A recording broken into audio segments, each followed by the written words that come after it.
Alors donc maintenant qu'on sait ce qu'est un service worker, qu'on sait que c'est un script qui s'exécute en tâche de fond, qui est bien séparé de votre page web, mais qui finalement travaille pour cette page web, en tout cas pour l'ensemble de votre site web, enfin ça on verra encore, il y a des notions de scope, mais retenez simplement qu'il s'exécute en tâche de fond, background donc, voilà, run is the background, et qu'il est séparé de la page web, mais il travaille pour elle. Hein. Vous vous souvenez, notre horrible diagramme qui montre bien que c'est un intermédiaire entre votre page web et un serveur qui est sur le net. Et bien maintenant, ce qui va nous intéresser, c'est le cycle de vie du service worker. Tout simplement, au départ, qu'est-ce qu'on veut faire? On veut installer un service worker. Et bien, pour ça, rien de plus simple. Il suffit de créer un fichier qu'on va utiliser, qu'on va appeler plutôt SW, hein, comme c'est très souvent le cas. Bon, parfois, vous verrez des développeurs qui l'appelleront service-worker.js. Hein. Après, libre à vous de faire ce que vous voulez. Vous allez voir que pour l'instant, un service worker, c'est quelque chose de tout simple. Hein. On peut taper du JavaScript de base qui dira simplement hello depuis le service worker. Et donc, ce qu'on va faire, c'est installer ce service worker pour qu'il puisse servir d'intermédiaire entre, par exemple, notre page index.html et qui sera affiché dans le navigateur, donc l'utilisateur, et notre serveur, celui qui s'exécute sur le port 3000. Et bien pour ça, rien de plus simple, on va aller dans main.js, mais on ne peut pas l'installer comme ça directement. Bon, ça, je vais enlever ce commentaire. On ne peut pas l'installer directement parce qu'il faut d'abord s'assurer que le navigateur de votre utilisateur est capable de supporter le service worker. Alors, s'il utilise Chrome ou Firefox, comme c'est des navigateurs qu'on appelle evergreen, c'est-à-dire qu'ils sont toujours à jour, hein, ils ne vous demandent pas votre avis, ils se mettent à jour, eh bien, vous êtes quasiment sûr qu'il aura le service worker. Pour Safari, c'est en cours de développement. Bon, vous pourrez trouver des sites qui vous permettront de savoir où en est l'état d'avancement des différents navigateurs, mais dites-vous bien que les enjeux sont colossaux.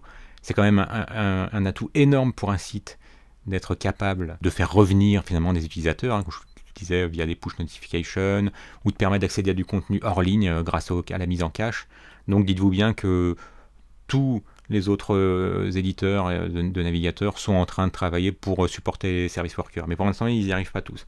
Donc il faut quand même s'assurer d'abord que l'utilisateur est sur un navigateur qui permet de supporter le service worker. Alors ce que vous verrez habituellement, c'est vous testerez si navigator.serviceworker a une valeur assimilable à du true. Alternativement, vous verrez également la chose de la sorte. Je la mets juste au-dessus. Vous verrez la chaîne service worker, d'où les guillemets simples, si elle est bien présente dans Navigator. Voilà. Donc vous verrez l'un ou l'autre. Quand vous espionnerez, on peut dire le travail d'autres développeurs qui développent des progressive web apps. Donc moi j'ai une petite préférence pour cette formule-là, mais bon, c'est purement personnel. Donc voilà, vous testez. Si le navigateur qu'utilise un utilisateur qui va sur votre site supporte les service workers, à ce moment-là, vous pouvez faire ce qui est indiqué ici en tout début, c'est d'abord installer un service worker. Et ça se fait tout simplement à l'aide de la méthode sur service worker, c'est register.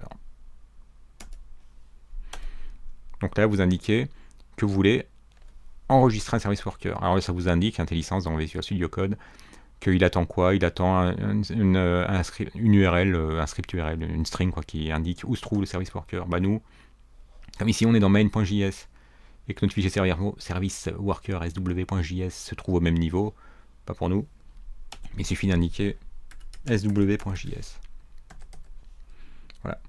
Et la méthode register, qu'est-ce qu'elle retourne? Elle retourne une promesse qui veut dire que vous pouvez utiliser then, comme c'est le cas avec fetch. Enfin, c'est du classique. Dès qu'une promesse est retournée, vous pouvez l'écouter avec then. Alors en fait, on n'a même pas besoin du then en l'occurrence, puisque ce qui nous intéressera, c'est simplement d'écouter en cas d'erreur. Parce qu'on n'a rien à faire de particulier si les choses se passent bien. Seulement si les choses se passent mal, du coup, on peut utiliser un catch. À ce moment-là, on fera un simple console.error de l'erreur. Donc maintenant, testons.